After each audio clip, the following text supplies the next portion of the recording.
Hi, this is Kristen Volk, and I am doing a live broadcast right now, a live Facebook Q&A for hand-in-hand parenting. So this is a time that you can write in your questions, and I will do my best to answer them. So while we're waiting for questions, maybe I'll just introduce myself a little bit. Again, my name is Kristen Volk, and I'm in Denver, Colorado. And I have two children. I have a 14-year-old son and an 11-year-old daughter. I came to Hand in Hand because I struggled as a parent, and my kids were exposed to some trauma when they were really young, and I did not know what to do. And it was overwhelming, quite truthfully, for me to figure out how to manage these behaviors. So I just out of luck, a friend of mine happened to mention Hand in Hand, and I took a starter class and fell in love with it immediately because I was seeing changes in my children as well as changes within myself. And the combination of the two just made a dramatic effect on my kids. And so I actually decided to become an instructor right away. After I took that, I went into the certification program right after I did the starter class, the 6-week starter class it's called. So yeah, so Hand in Hand is putting up there that if you have any questions, you can feel free to write them in too. And just a couple little things that about myself and my family is that my son has multiple disabilities.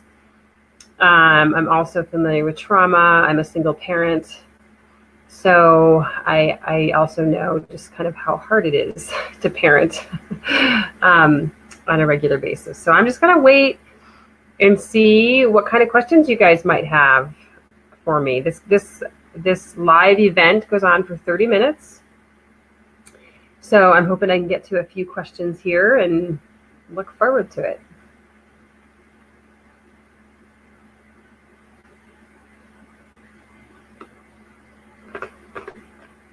Maybe what I'll do, because it's hard for me to sit here and stare at the camera while I'm waiting for questions, I'll just talk a little bit about the tools, briefly introduce them.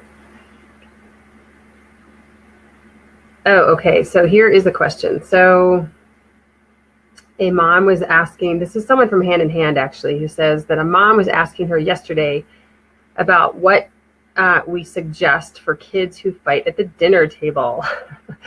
Common scenario, right? And I love the topic of sibling rivalry, actually. I think it's a fascinating one. So I think what is helpful to think about in those moments is kind of like, what is going on for the children that they're fighting? And I'm assuming this probably happens often. And so typically, I think we need to go back a little bit to sort of how we work as human beings. And that really is that we're hardwired to connect. And that especially, it's true for adults, but it's really true for children because their brain development depends on, it develops in relationship with a caring adult. And so when we're seeing children who are struggling at the dinner table, we can oftentimes, from a hand-in-hand perspective, we look at that as, oh, my children are not feeling connected.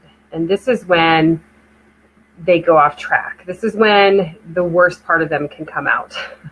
And then habits form, right? That happens often, happens frequently, and then these habits form, and then they just kind of keep doing it.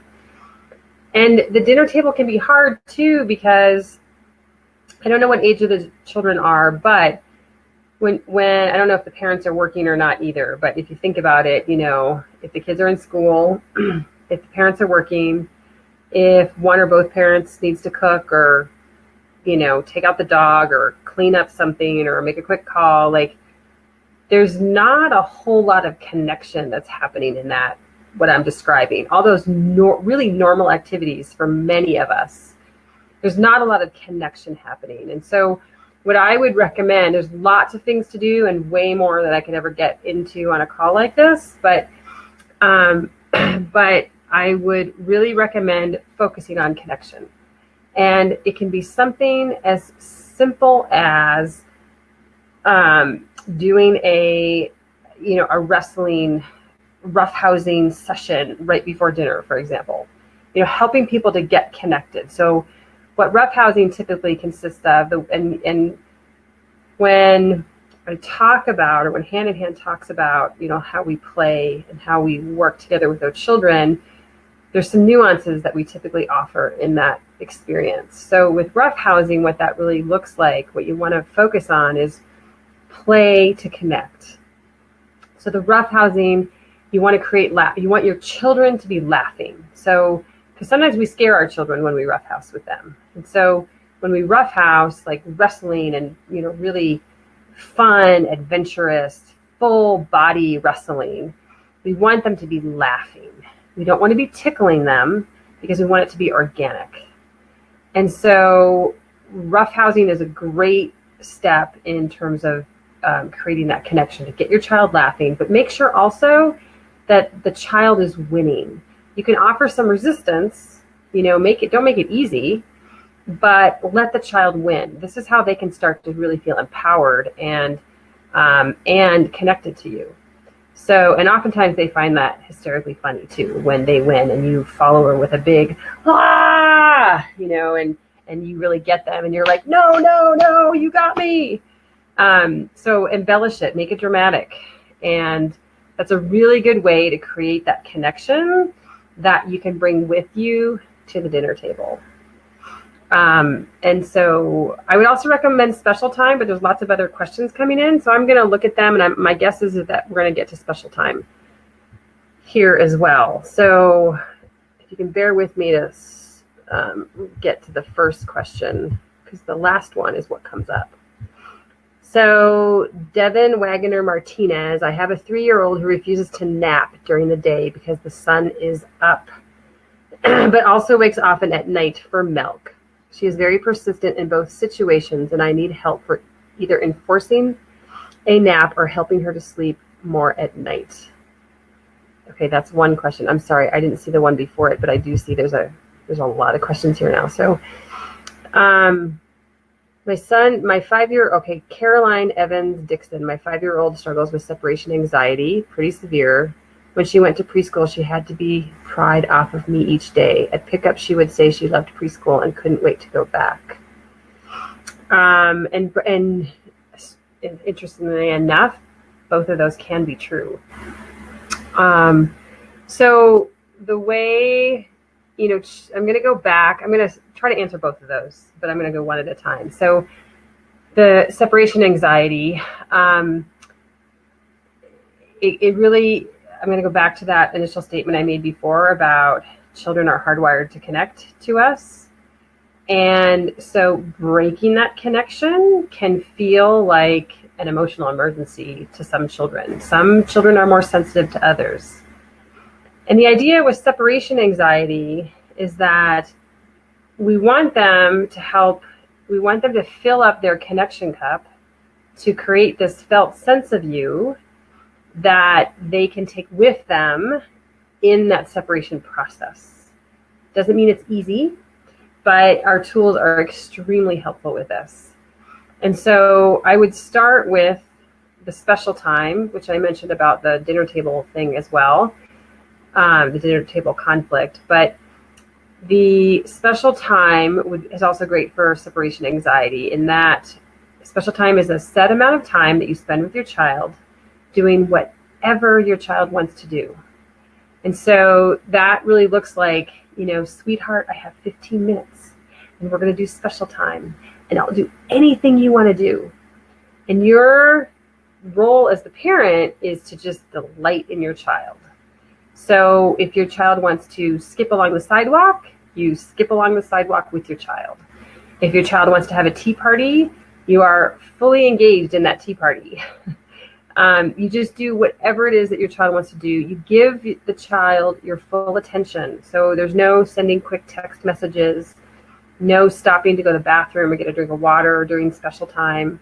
There's no, picking up lint off the carpet. Like, it's the full attention to our child. And that's what helps to fill up the child's connection cup. And you can do 10, 15-minute special times. Like you can do 2-minute special times. I would not go over an hour, but it actually isn't usually a large chunk of time.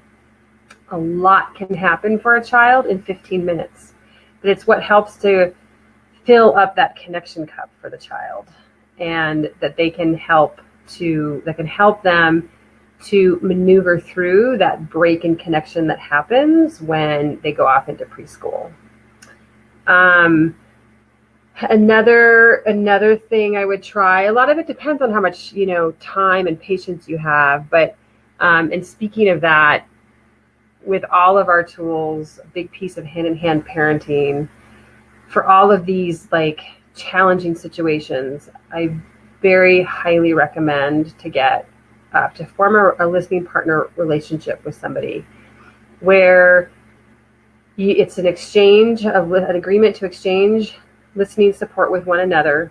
There's guidelines and a structure to it, and it's on Hand in Hand's website, so you can look it up and find it out. And it's a time where you exchange listening. So one person talks and the other person listens, and you use a timer. And then at the end of that, you ask some sort of whimsical question to get the person's thinking back. And then you switch. So the bigger idea here, though, is that it's a place where, when we carry these hard things that our children are dealing with or showing us, that we have a place to bring the worry, the frustration, the disappointment, the like, when will my child ever get over this? Oh my God, will they ever be independent? All those fears that we carry with us, having a place to put them creates more space within us to offer the kind of attention our children need to support them in their process, to support them in moving forward to, in this case, for example, to go through the separation anxiety and to do better. So I would also recommend, again, there's lots of things you can do. I'm kind of giving you first steps. But I think stay listening is also very powerful in this particular situation, from the standpoint of, I don't know exactly, didn't describe exactly what she does when she's separated. So you did say they pry her off of you each day. I don't know if she's crying or if she's screaming or if she's just clinging. It's and it doesn't matter, but it is important to sort of be prepared for whatever is going on. So what stay listening looks like in this particular situation is you would want to, I would recommend getting lower down. So you might sit on the floor or sit on the bench. And it also depends on if you're able to do this in the drop-off area or if you want to do it out in your car. Because we can get self-conscious about when our kids are clinging to us or crying or screaming, for example. But you would probably want to say to her, to your daughter, sweetheart, it's time for school. And let her get upset about it, actually. You want her to actually feel how hard it is to leave you. And you could phrase it also, another way to phrase it would be like, Mommy's going to work now, and you're going to school. And you want to do it with warmth. You want to actually tell the part of her limbic brain, which gives and receives nonverbal communication. It's also the emotional center of the brain.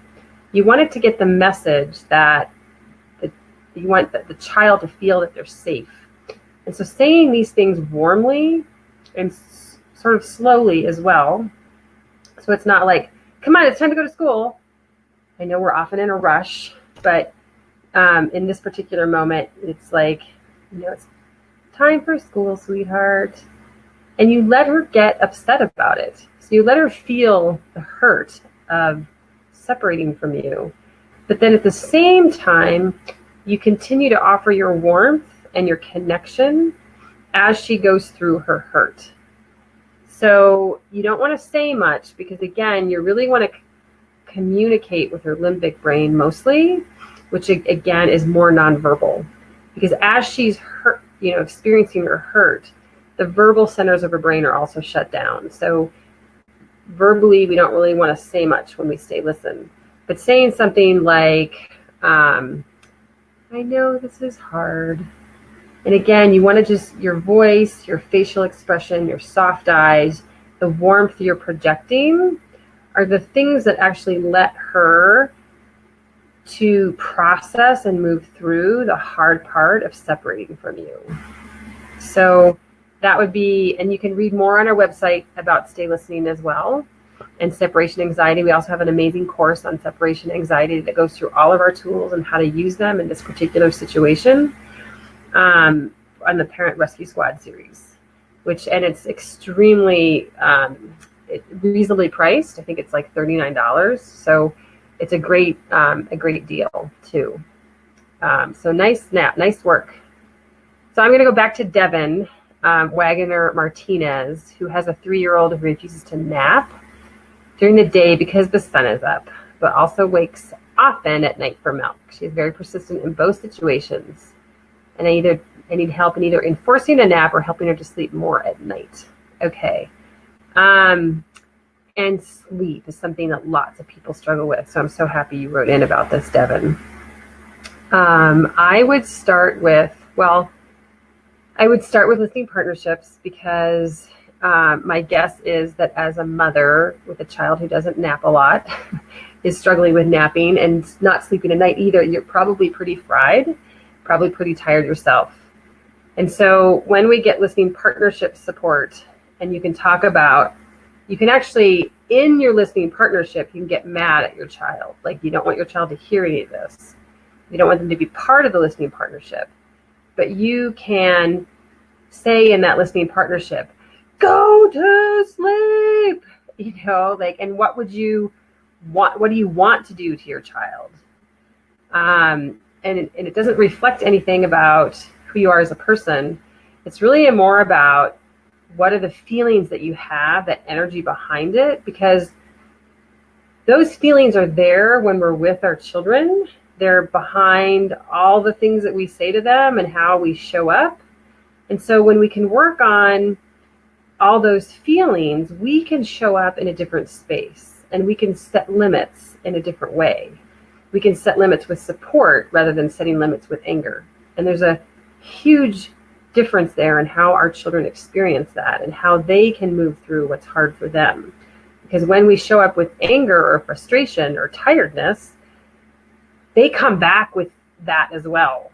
They come back with more, just maybe more of that challenging behavior. Like, I'm going to be in this because you're butting up against me. It's more of a power struggle. But if we show up with warmth while we're setting limits, for example, then there's not so much that, the child can actually butt up. We'll get into this a little bit more, but the child can butt up against that, but actually soften, because the warmth is allowing them to do that.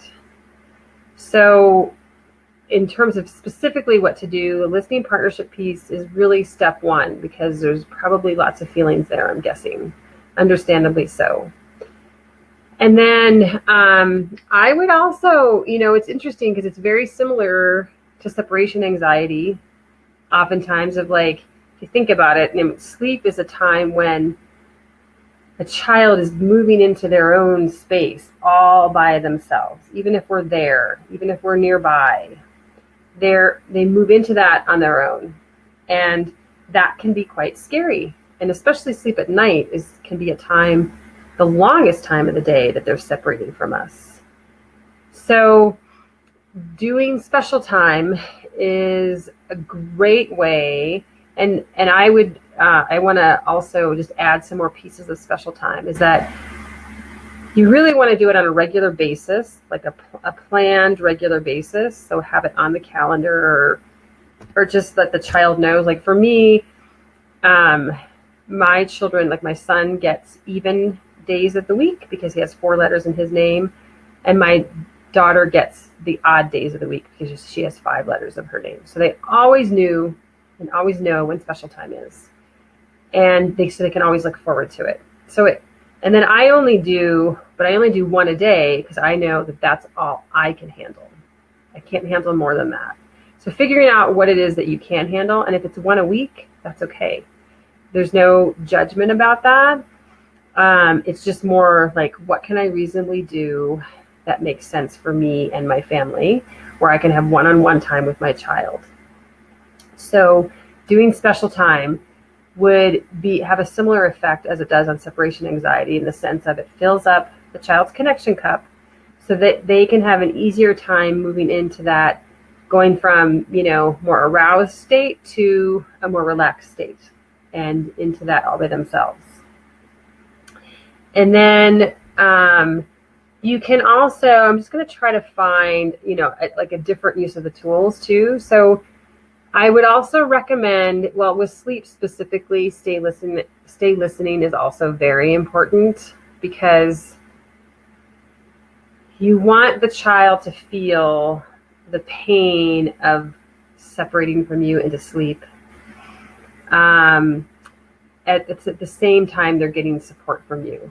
So you would say to the child, for example, when it's nap time,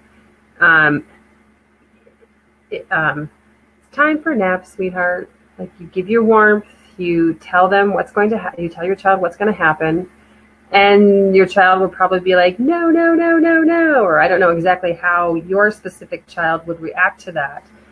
But obviously there's resistance there, but you stay with the limit.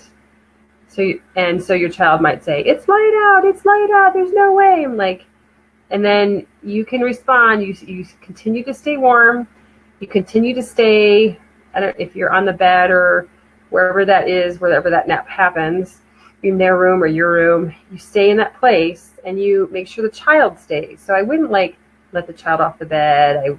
I would keep the child there, and you're really being persistent with this limit. And so you might say something like, it's still nap time. Doesn't matter to the sun, something like that. You don't have to engage. The point is you don't have to engage in a conversation about the sun, because it's really not relevant, first of all. And your child has picked the sun as a pretext to stay sort of stuck where they are. And so you can or cannot, it doesn't matter, but you don't have to give get into circadian rhythms and the need for sleep. You don't have to start to teach the child, is the point. You stay with the limit. That's what you need to focus on, and you continue to give warmth. And it's actually a good thing if your child starts to cry. So you let them cry, you let your child cry about that limit, so that your child can, again, the same way I explained it in separation anxiety, the child can feel their pain of being separated from you, but get your support and attention as they heal through their fear around going into sleep. It would be the same situation with at night as it is during the day in terms of setting that limit. It might be easier to do it during the day. So it's kind of up to you how you want to strategize about that. And I think there's been an article being put up about sleep too. I would also recommend, I love play listening, and so I want to just integrate some play listening into that. One thing I would do, super simple, of with play listening, you want to follow the laughter. So you want to create laughter. And it oftentimes helps too to do that by giving the child a more powerful role. So it might be something as simple as you laying on the floor at some point going, oh, I'm so tired. I hope nobody wakes me up. And that surely is an invitation to a child to wake you up. And so the child's going to, I would maybe say it as, I just want to go to sleep, because this is more directly related to what the child's working on, right? So you're trying to go to sleep, and the child's going to try to stop you. And you want to keep the laughter going. So you oh, I'm so tired. and the child comes and wakes you up or sits on you or something, like, oh my God, I can't sleep. And then maybe you hug the child and roll around a little bit. Include some, physical play in that, I think would be great. And then maybe you're playing and you just all of a sudden, flop over and pretend to fall asleep. Get that laughter going. So it's really about what would make your child laugh. So I have to think of this in terms of what would make my children laugh. And let the child keep coming up and waking you up. And then you keep falling asleep. Like, that could be a really good way to break up the tension that both of you have around falling asleep, going into that sleep state. And play is incredibly powerful. And laughter is incredibly powerful. So I hope you can give those a try. So I know there are a lot of questions here, and I would love to answer all of them. I think that there are people on the website who can help you find next steps for some of these. But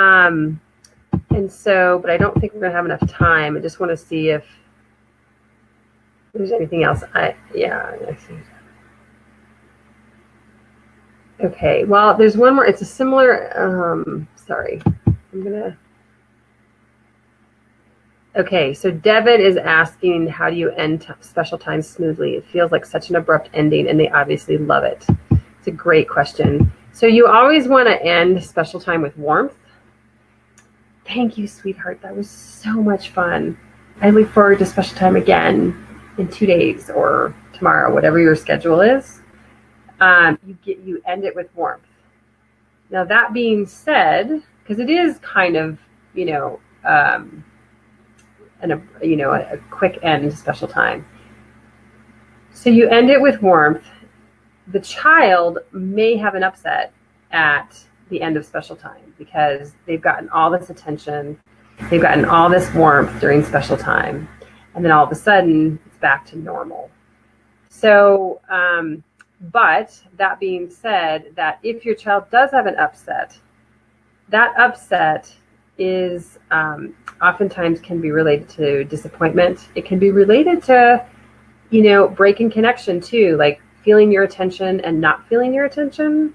Kind of that same process that we have with sleep, that we've got the attention, and then now we have to go into a place, or a child has to go into a place with no attention, and that's scary. So if a child has an upset at the end of special time, it's actually a really good time to stay listened to the child, because they've gotten all this attention. Their hurts, their instinct to heal has brought up hurts that are right on top, and that they're working on.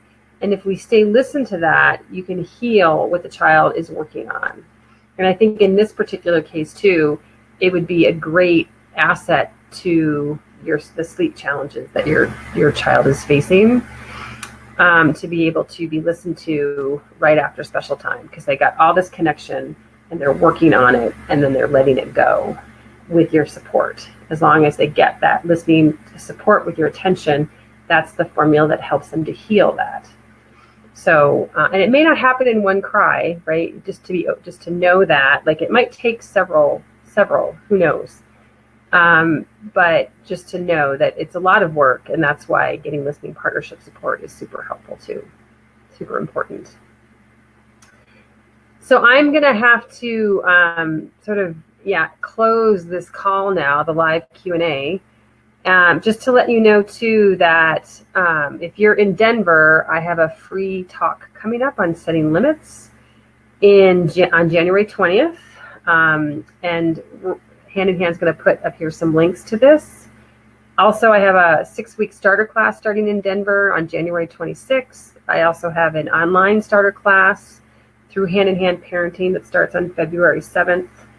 And if you enjoyed this Q&A call, if you're looking for answers and you're looking for support, and Hand in Hand also has a parent club membership program, and they have weekly Q&A sessions with an instructor. So you can call in and ask your specific questions on those Q&A calls as well. It's just a specific group of people that can attend that, who are part of the membership program. So thank you so much. I really appreciate your time and your commitment to your children, and for loving your children so well. Thank you.